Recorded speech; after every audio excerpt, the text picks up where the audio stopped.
বিসমিল্লাহির রহমানির রহিম। আসসালামু আলাইকুম।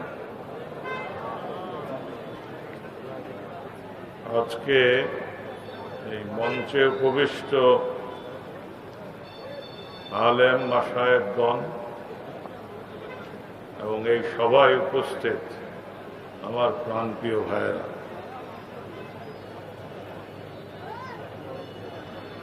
এতক্ষণ পর্যন্ত যে বক্তব্য শুনলেন সেই বক্তব্যের সাথে আমার বক্তব্যের ধরন, কথন, বলন পার্থক্য আছে।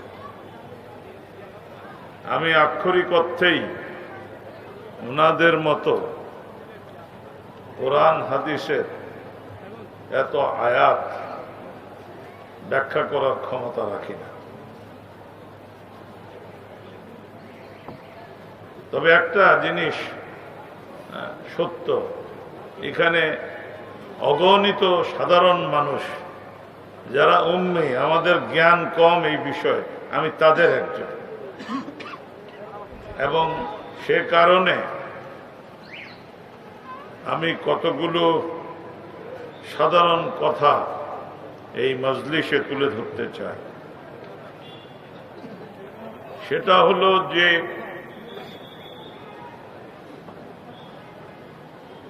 সমস্ত বিশ্বে মুসলমানদের প্রচন্ড দুর্দিন যাচ্ছে এবং আমার আগের বক্তা যেটা বলেছেন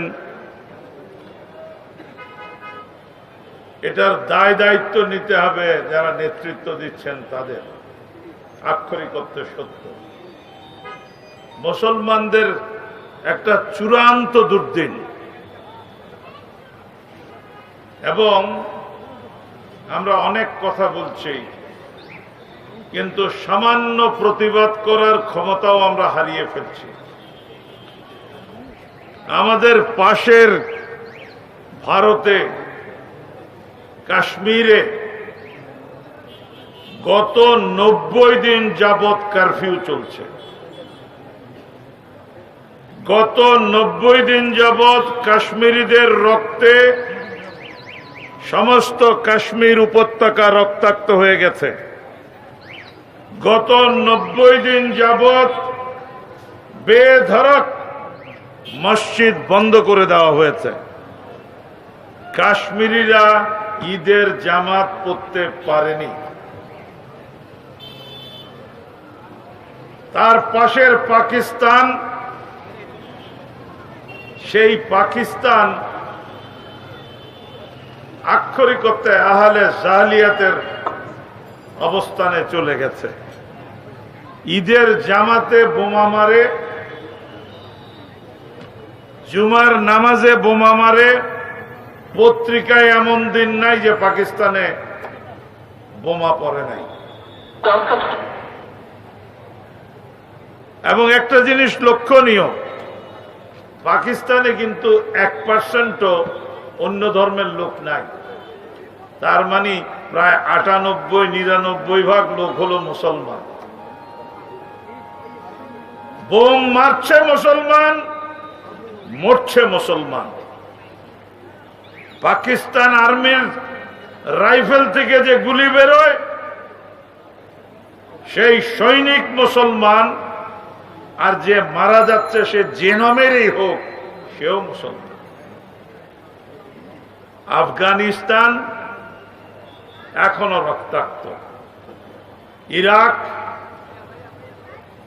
ইরাকের নদ নদীগুলো মুসলমানের রক্তে লাল হয়ে গেছে।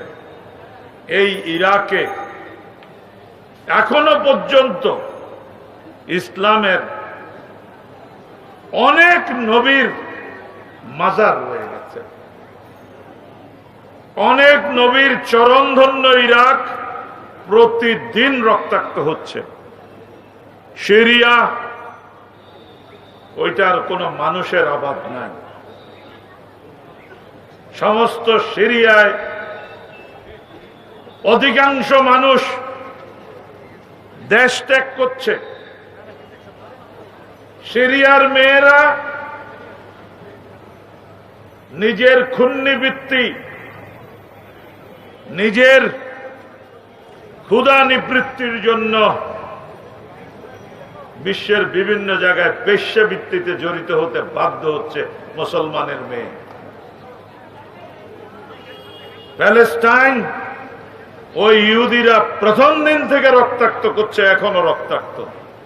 একই অবস্থা লিবিয়া, একই অবস্থা আলজেরিয়া, একই অবস্থা মরক্কো। সর্বত্র রক্ত রক্ত স্রোত বইছে।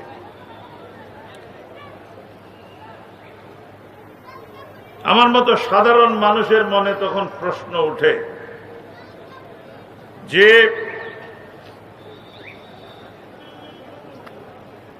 রসুলের উপর সূরা জিলজাল যখন নাজিল হয়েছিল, তখন হযরত আবু বকর সিদ্দিক রাদিয়াল্লাহু আনহু সাংঘাতিকভাবে কাঁদছিলেন, সাংঘাতিকভাবে কাঁদছিলেন। তাকে রসুল জিজ্ঞেস করেছে, প্রিয় আবু বকর তুমি কাঁদছো কেন?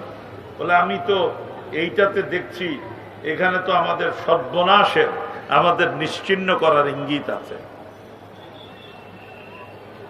এটা অত্যন্ত সত্য, এটা পরিষ্কারভাবে বলা।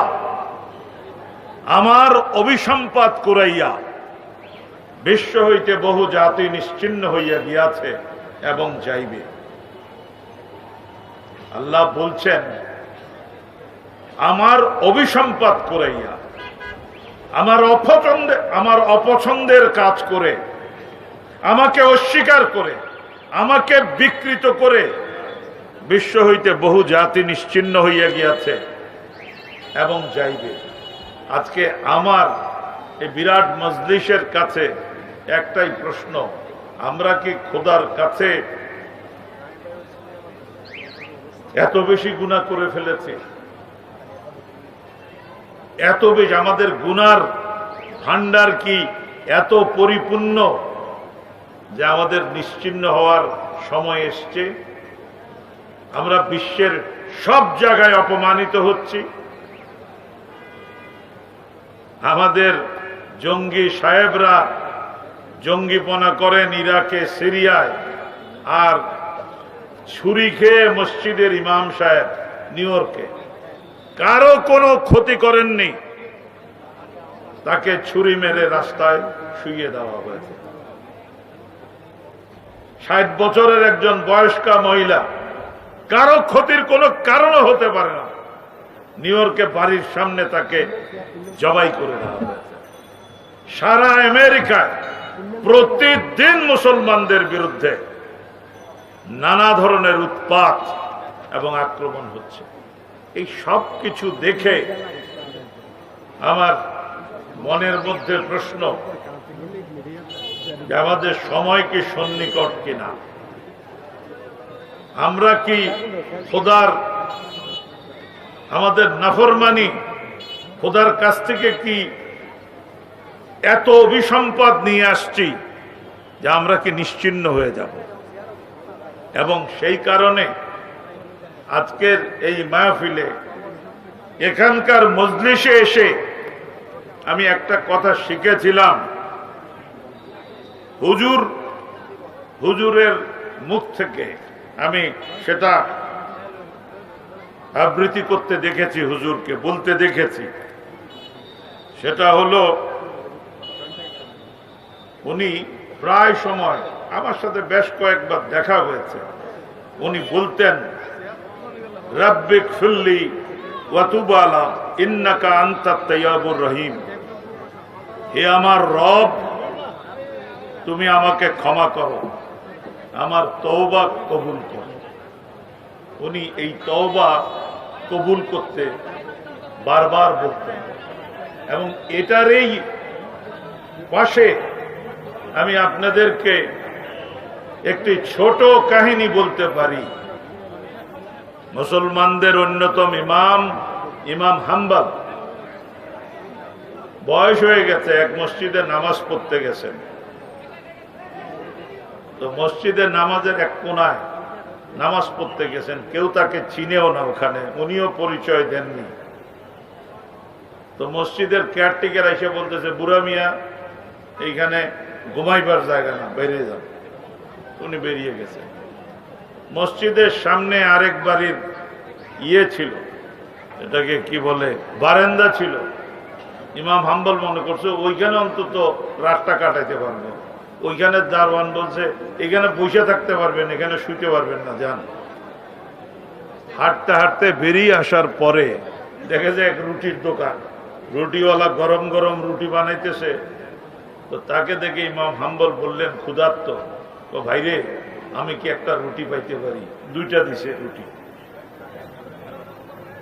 দুইটা রুটি দিছে। তো দুইটা রুটি দেওয়ার পরে উনি রুটিটা খাইছেন। খায়া বলতে, ভাই আমি তো বুড়া মানুষ, আমি অনেক ক্লান্ত, তোমার চারপাইয়ার যেটা আছে চৌকি, এটাতে গিয়ে একটু ঘুমাইতে পারি?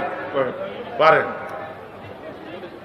তো ঘুমাইতে যাওয়ার আগে উনি ওই লোকরে বলতেছেন, আমি ঘুমাইবার আগে তোমার একটা জিনিস দেখতে চাই, সেটা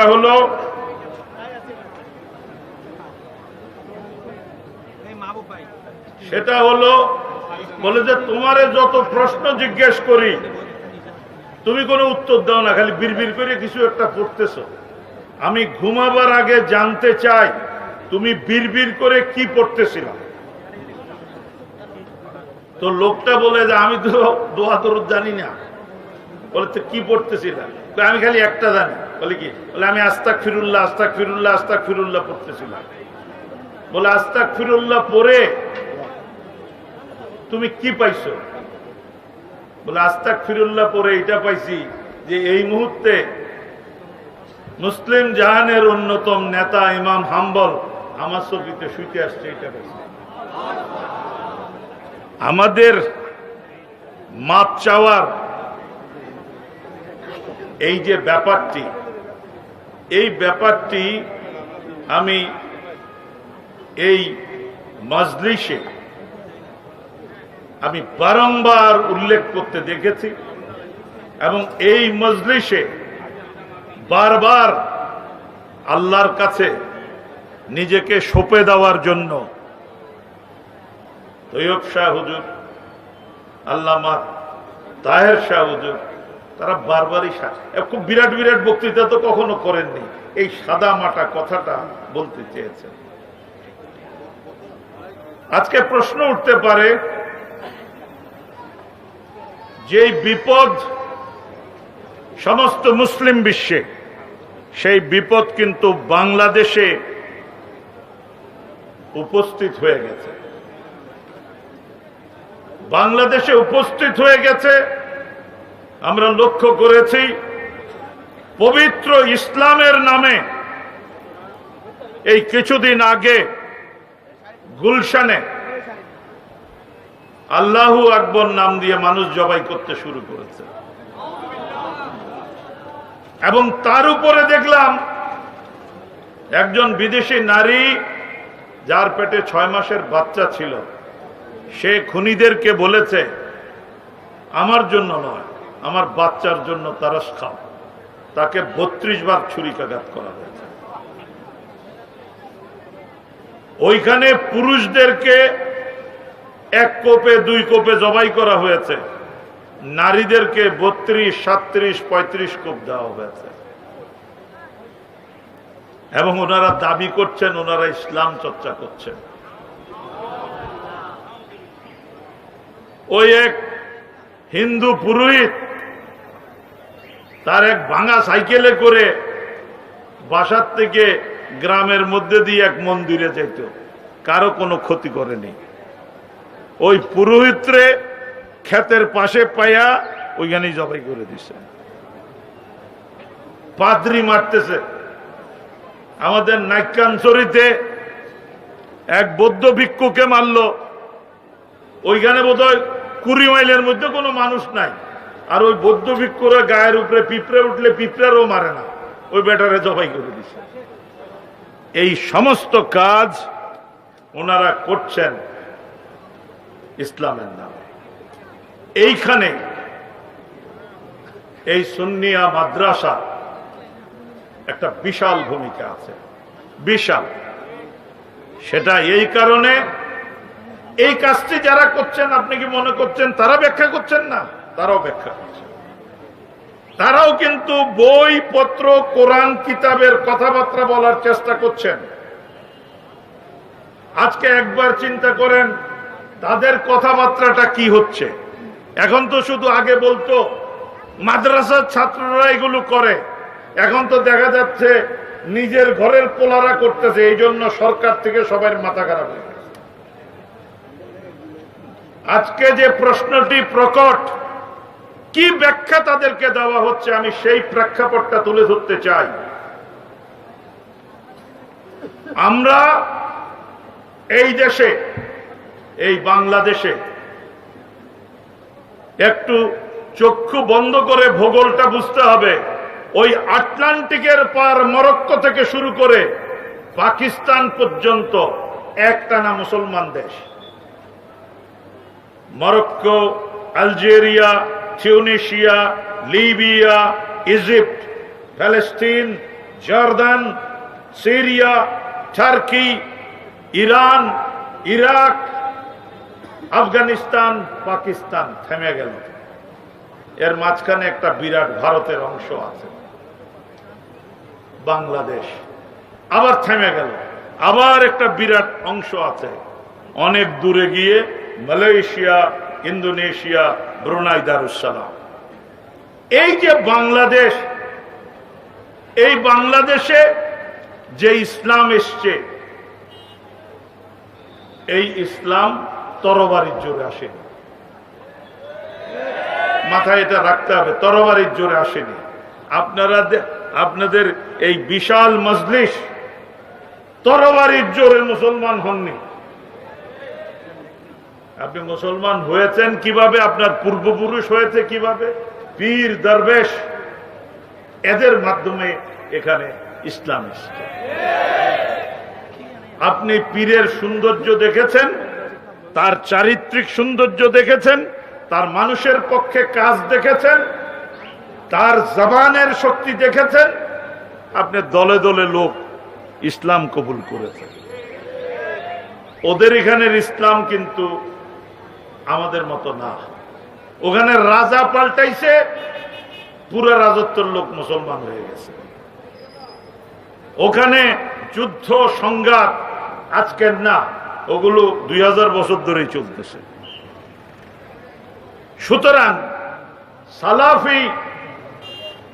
সালাফিদের যে ব্যাখ্যা, যেই ব্যাখ্যা ওনারা করেন, সেই ব্যাখ্যার সাথে এই হুজুররা যারা আছেন তারা বলবেন আমাদের হানাফিদের ব্যাখ্যা আমরা একমত।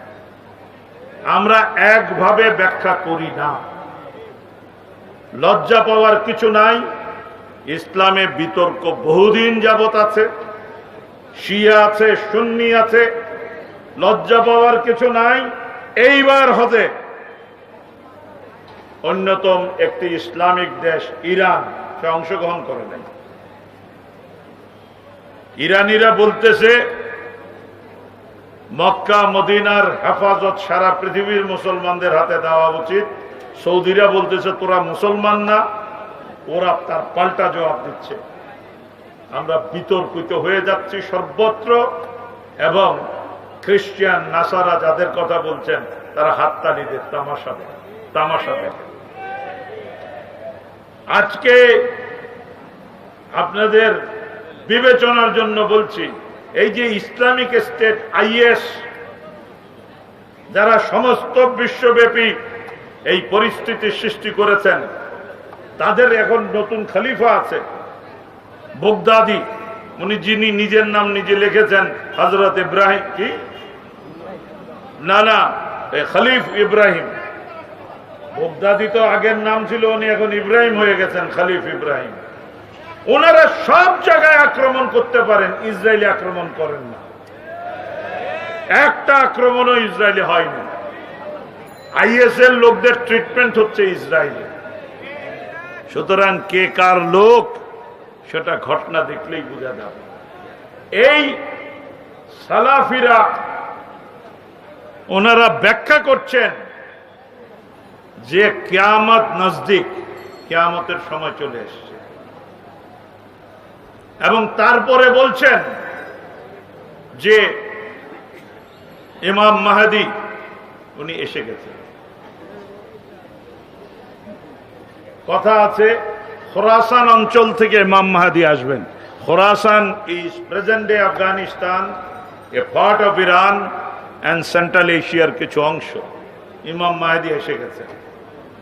ইমাম মাহদী রাসূলুল্লাহ সাল্লাল্লাহু আলাইহি ইসলামের বংশধর হবে।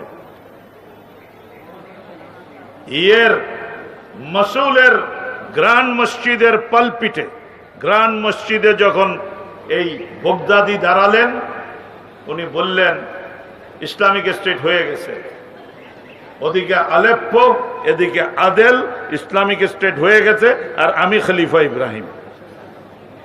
তার পরদিন খবর বেরোলো উনিও নাকি রসুল সাল্লাল্লাহু আলাইহি ইসলামের বংশধর। মানে এগুলো সব ফিট করা হচ্ছে একের পর। এরপরে ব্যাখ্যা করা হচ্ছে যে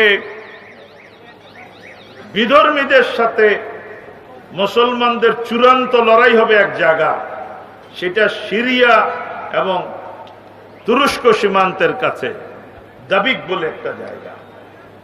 এরা আবার ওইটা দখল করছে, কারা? Islamic state. মানে এখানে চূড়ান্ত লড়াই হবে, সুতরাং ওইটাও দখল করে। তারা কি ব্যাখ্যা করছে? তারা মুসলমানদের কাছে এই ব্যাখ্যা করছে, ইমাম মাহদী যখন আসবেন, the soldiers of Imam Mahdi will wear black cloth. ইমাম মাহদীর সৈনিকরা কালো কাপড় পরবেন। ওনারা কালো কাপড় পরা শুরু করে দিয়েছে। The flag of Imam Mahdi will also be black. তাদের পতাকা কালো হবে, ইমাম মাহদীর পতাকা। ওনারাও কালো পতাকা ওইটা হাতে নিয়ে নিছেন। সুতরাং এইটার পাশাপাশি আছে ইন্টারনেট, ফেসবুক, টুইটার। এগুলোতে এত ওস্তাদ, তারা সারা বিশ্বে ছড়িয়ে দিয়েছে যে কিয়ামত সন্নিকট, ইমাম মাহদী এসে গেছেন, মাহদীর বাহিনীতে যারা সৈন্য হবে তাদের ব্যস্ত প্রাপ্তি হবে। সুতরাং এইবার আর মাদ্রাসার ছাত্র না, এইবার নেতাদের পোলাপাইন ওই টেলিভিশন দেখা, ওই ফেসবুক দেখা, ওই সমস্ত কিছু দেখা সরাসরি ব্যস্ত যাওয়ার রাস্তা খোঁজার জন্য যোগদান করতে শুরু করেছে। এইবার ওনারা যোগদান করছেন। আমি এই মজলিসেও একটি কথা পরিষ্কারভাবে বলতে চাই, আমি বহু জায়গায় বলেছি, সেই কথাটি আবারও বলতে চাই। আমি বিশ্বাস করি না এখানে জঙ্গিবাদের সাথে জড়িত কোনো ব্যক্তি আছেন, কিন্তু মনে করি কারো যদি পরিচয় থাকে তাদের কাছে, বা আমার কথাটি যদি তাদের কাছে পৌঁছে আগামীকালের পত্রিকার মাধ্যমে, তাহলে আমি বলছি সময় দাও, তারিখ দাও, এই স্থানে আসা দরকার হলে আই উইল গিভ প্রোটেকশন। সরকারি তরফ থেকে আমি প্রোটেকশন দেব। এইখানে আসো, তোমার কোরআন কিতাব নিয়ে আসো। সুন্নিয়াতের বড় বড় হস্তিরা আছেন, সৈনিকরা আছেন, ওনারাও বসবেন, আপনারাও মজলিসে থাকবেন। আমি জিজ্ঞেস করতে চাই, তারা যদি কোরআনে হাদিসের কোন একটি জায়গা থেকে দেখাতে পারে এইভাবে মানুষ হত্যা, এইভাবে নির্যাতন, এইভাবে নিপীড়ন ইসলাম জায়েজ করেছে, আমি বুড়ো বসে সবকিছু তোবাতিল্লা করে তাদের সাথে চলে যাব। আমি জঙ্গি হয়ে যেতে রাজি আছি। আর হুজুরদের সাথে কথাবার্তায় আমরাও অংশ নেব। প্রমাণ যদি করতে না পারো, কোরআনে কিতাবে কোনো ব্যাখ্যা নাই, তোমার ব্যাখ্যা মানবো না, কোরআনে কিতাবের ব্যাখ্যা করতে হবে। কোরআনে কিতাবে যদি না থাকে, তাহলে পরিষ্কার ভাবে বলছি, বাংলায় একটা কথা আছে, পিপিলিকার পাখা উঠে মরিবার তরে। আমরা অনেক সহ্য করেছি, মানুষের সাথে আমরা কঠোর হতে বাধ্য হয়েছি।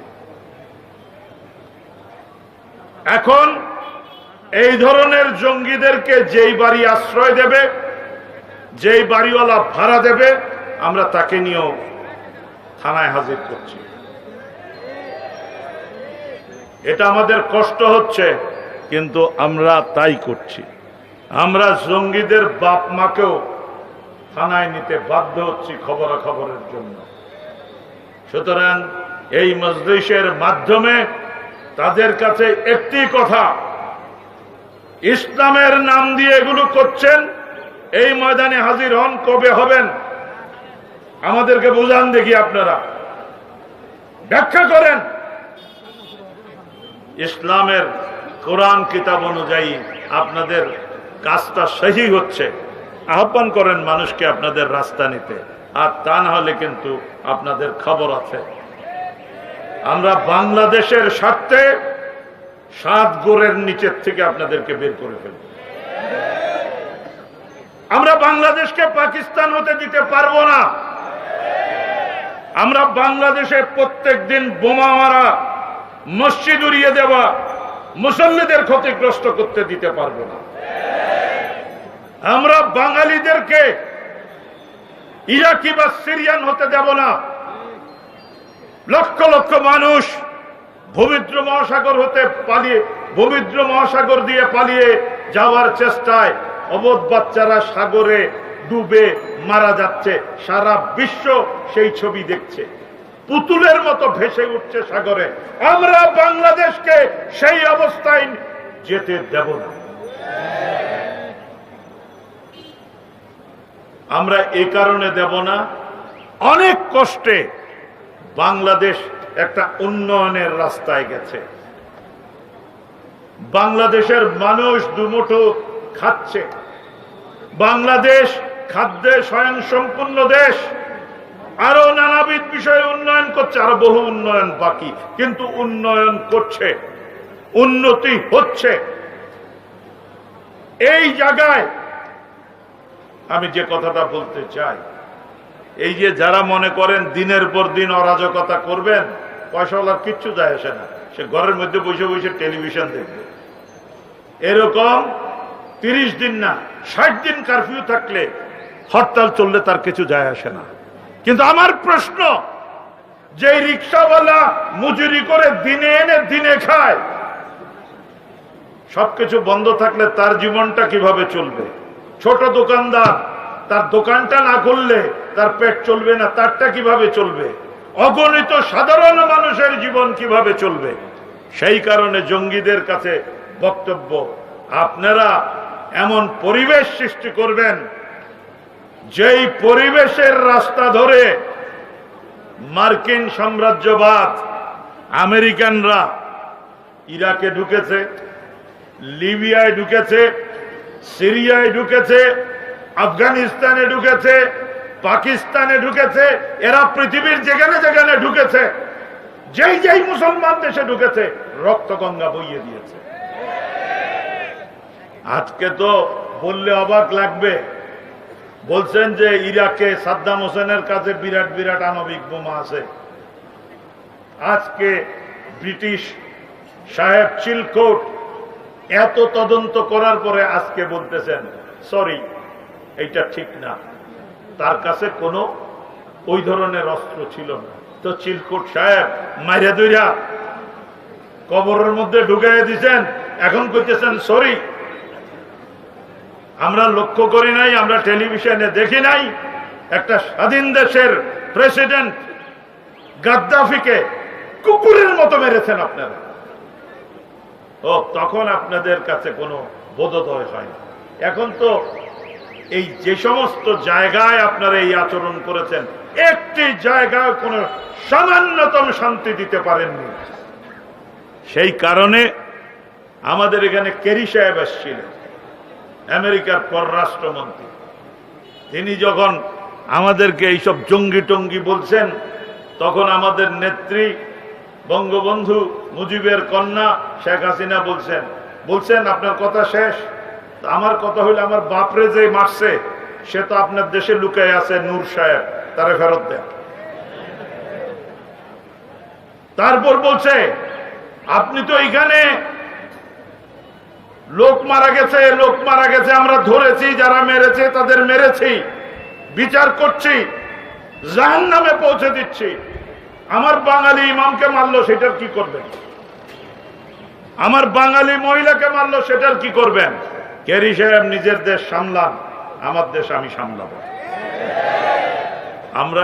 আমরা ঢুকতে দেব না, আমরা নাক গলাতে দেব না। এই কারণে এই আল্লাহর বিশাল জমিনে আমাদের তো আরেকটা দেশ নাই রে ভাই। এই ছোট হোক, বড় হোক, কাদা হোক, বন্যা হোক, তুফান হোক, সুনামি হোক, এটাই আমার দেশ। আরবরা তার মরুভূমি দেশটাকে বলে জাজিরাতুল আরব। এটাই আমার কাছে আমার প্রিয় জন্মভূমি। এই জন্মভূমি কারো কাছে আমরা ইজারা দিতে পারবো না। যেই কারণে ওনাদের একের পর এক ঘটনা করে সর্বনাশের রাস্তায় নিয়ে চলে গেছিল। ঘটনা করে গার্মেন্টসের সমস্ত অর্ডার বন্ধ হয়ে যাচ্ছিল। যারা বিদেশ থেকে গার্মেন্টসের অর্ডার দিয়ে বলে বাংলাদেশে আর ঢুকবো না, এখন আবার বাংলাদেশে তারা আসছে। তাদের মধ্যে কনফিডেন্স ফিরে পেয়েছে। তারা এই যে ইংল্যান্ডের ক্রিকেট টিম আসতেছে, চট্টগ্রামও তারা খেলবে, এখন তাদের মধ্যে যে না, বাংলাদেশ যাওয়া যাবে, বাংলাদেশ একটা নিরাপদ দেশ। এই নিরাপত্তা আমরা রাখতে চাই। কারণ নিরাপত্তা বিঘ্নিত হলে ওই এমপি আর ওই যে মন্ত্রী এ বেড়াগো কিছুই হয় না। আর আমি আজ দরকার হলে বিদেশে চলে যাবে, বাংলাদেশের লক্ষ কোটি মানুষ ক্ষতিগ্রস্ত হবে। আমি কথা বাড়াতে চাই না, আমি কথাটি এভাবে শেষ করতে চাই। এই যে মজলিস আমি উপর থেকে দেখছি, আমি কিন্তু কারো চেহারা দেখতে পাচ্ছি না, সর্বত্র সাদা টুপি দেখছি। আমার মনে হচ্ছে সর্বত্র কাশফুল ফুটে আছে। এটা একটা ফুলের বাগান মনে হচ্ছে আমার কাছে। আমার আরজ হুজুরদের কাছে, আমার আরজ আপনাদের কাছে, আমার আরজ এই মাদ্রাসার রসুলপন্থী সৈনিকদের কাছে, বাংলাদেশের এটা এমন একটা দিন, শুধুমাত্র পুলিশের গুলি দিয়ে, শুধুমাত্র যত্রতত্র তাদেরকে ধরে শেষ করে দিয়ে আপনি সমাধান করতে পারবেন না। আমাদেরকে জিততে হবে তর্ক করে, বিতর্ক করে, ইসলামের সহি ব্যাখ্যা দিয়ে, সহি পথ বাতলে দিয়ে। এবং সেই কাজটি সুন্নিয়া মাদ্রাসা বাংলাদেশে সবচেয়ে বেশি করতে পারে। এবং এই বিশ্বাস আমার প্রধানমন্ত্রীরও আছে। তিনি বিদেশে যাওয়ার আগে বলেছেন, আলু সাহেব শরীর খারাপ থাকুক, এই থাকুক, সেই থাকুক, আমি শুনতে চাই না, ওনাদের মজলিসে উপস্থিত হবে। এ লড়াই শেখ হাসিনার একার লড়াই না, এ লড়াই মঈনুদ্দিন খানের লড়াই না, এ লড়াই সমস্ত এই সিলসিলার প্রত্যেকটি সৈনিকের। এ লড়াই আপনাদের সর্বত্র লড়তে হবে এবং এই লড়াই করে জিততে হবে। কিছুক্ষণ আগে আমি বিভিন্ন জনের বয়ান শুনছিলাম, তারা ব্যাখ্যা করছিলেন আজকে বাংলাদেশ তার অস্তিত্বের জন্য, বাংলাদেশ তার স্বাধীনতা সার্বভৌমত্বের জন্য, বাংলাদেশ তার নিরাপত্তার জন্য এখানে উপস্থিত আপনাদের সবার সহযোগিতা চায়। এবং এটা নিজের মাতৃভূমির প্রতি শ্রদ্ধা, নিজের মাতৃভূমির প্রতি প্রেম, ওটা আপনার ইমানি দায়িত্ব। আর শেষ করছি, মুসলমান তো এত পৃথিবীতে মুসলমান সভাপতি আছেন, প্রেসিডেন্ট আছেন, ওই যে সৌদি আরবের বাদশাহ আছেন, এত জায়গায় এতজন আছেন, কাশ্মীরিরা মরে যাইতেছে, কোন পত্রিকায় তো একটা স্টেটমেন্ট নেই, একটি শব্দ নাই কোথাও। কি সৌদি বাদশাহ আপনি দিতে পারেন না? আপনি তো মোদির সাথে বসে খাওয়া দাওয়া করছেন, মোদি সাহেবকে আপনি বলতে পারেননি যে কাশ্মীরের মানুষের রক্তটা পশুর রক্ত নয়? আপনি একটি মুসলমান রাষ্ট্রপ্রধানের কোনো বিবৃতি নাই, 90টা দিন আজকে কারফিউ চলছে, খাওয়া নাই দাওয়া নাই, মৃত্যুর উপত্যকা। এই জন্যই বলছি মুসলমানিয়াত, ওই মুসলমানিয়াত দেখার ক্ষুদ্রতা এখন আমার নাই, সেই ক্ষমতাও আপনারা দেখাতে পাচ্ছেন না, সেই ইমানের দায়িত্ব আপনি নিভাতে পাচ্ছেন না। কাশ্মীর তার দেশ, কাশ্মীরিরা লড়াই করছে, হ্যাঁ কাশ্মীরিরা মরতেছে প্রতিদিন, বলছে ওয়াতান ওয়াতান, এটা আমার দেশ, আমি মূল্য স্বাধীনতার দাবি ছাড়ব না। আমি বাংলাদেশে বইটা, সুতরাং যার যার দেশ তার লাগে বলে সে চিৎকার করে। এই বাংলাদেশটি জঙ্গিপনা মুক্ত হয়ে একটি স্বাভাবিক দেশে পরিণত হোক, যেখানে প্রত্যেকটি মুসলমান আল্লাহর কাছে যথাযথভাবে আত্মসমর্পণ করতে পারে, যেখানে প্রত্যেক মুসলমান অন্তর থেকে বলতে পারে লাব্বায়েক আল্লাহুম্মা লাব্বায়েক, আমি হাজির, আল্লাহর কাছে এটা বলতে পারে। সেই তৌফিক যাতে আমাদের হয়।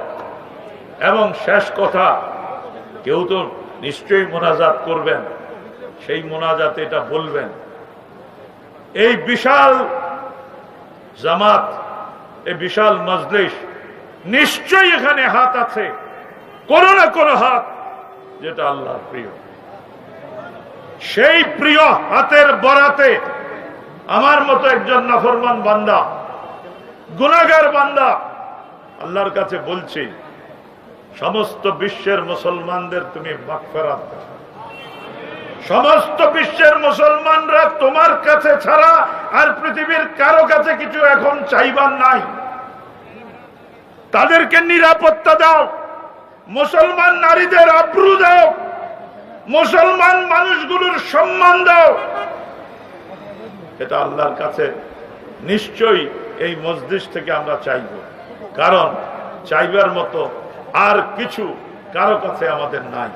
এবং সেই চাওয়ার মাধ্যমে আমরা বিশ্বের সর্বত্র যেখানে মুসলমানরা নিগৃহীত হচ্ছে, কিঞ্চিত মাত্র যদি আল্লাহর রহমত তাদের উপর বর্ষিত হয়, তাহলে এই মজলিসে সবাই মনে করব আমরা তো এতটুকু হলেও করতে পারলাম।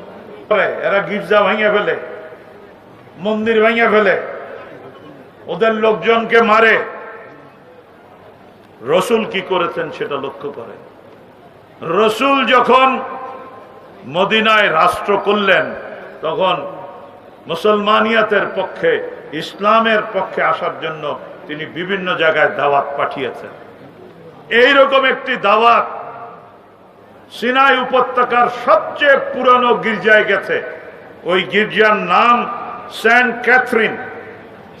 ক্যাথরিন গির্জা, প্রায় 3500 বছরের পুরানো গির্জা।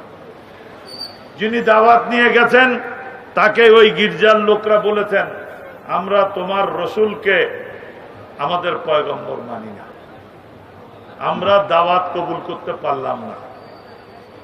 তো রসুলের প্রতিনিধি যখন ফিরে আসছে তখন বলছে, আমরা কিন্তু তোমার রসুল ওনার নাগরিক, আমরা ওনার সাথে দেখা করতে চাই। তারা মদিনায় আসছে, মদিনায় রসুলের সামনে বসে তারা বলছে, আমরা আপনাকে স্বীকার করব না, কিন্তু আমরা আপনার নাগরিক, আপনার কাছ থেকে আমাদের ধর্ম কর্ম জীবনের নিরাপত্তা চাই। রসুল বললেন, লেখো। পাশের লোককে বলেছে লেখো, তো সে লিখছে। তো রসুল বলছেন, আমি হযরত মুহাম্মদ সাল্লাল্লাহু আলাইহি ওয়াসাল্লাম। সাথে সাথে তারা প্রতিবাদ করেছে, এটা লিখলে তো হবে না, এটা তো আবার আপনি খোদার প্রতিনিধি বললেন নিজেকে, আমরা এটা মানি না। তারপর মুহূর্তে রসুল বলছে, লেখো। This is a message from Muhammad ibn Abdullah.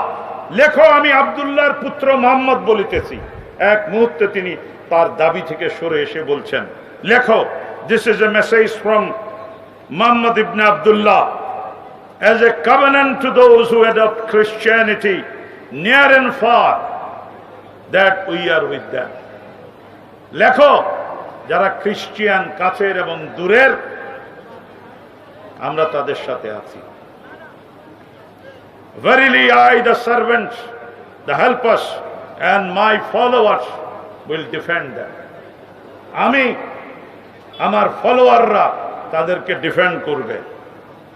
By Allah, I hold out against anything that displeases them. আল্লাহর নামে বলিতেছি, আমি এমন কিছু করব না যেটা তাদেরকে অসন্তুষ্ট করে। তারপর উনি বলছেন, no compulsion is to be on them. তাদের উপর কোনো জোর জবরদস্তি খাটাবা না। neither are their judges to be removed from their jobs, nor their monks from their monasteries. তাদের যে জাজ আছে বিচারক, তাদেরকে চেয়ার থেকে নামিয়ে দেওয়া কিংবা তার যে সাধু সন্ন্যাসী আছে ওদের গায়ে হাত দেওয়া বা ওদের কিছু করা, কোনোটাই বরদাস্ত করা হবে না। তিনি আরো বলছেন, ওই ওদের গির্জা, ওদের মন্দির থেকে কোনো জিনিস যদি কোনো মুসলমান আনে, সেটা তার জন্য হারাম হয়ে গেছে। এই কথা বলে যখন শেষ করছেন,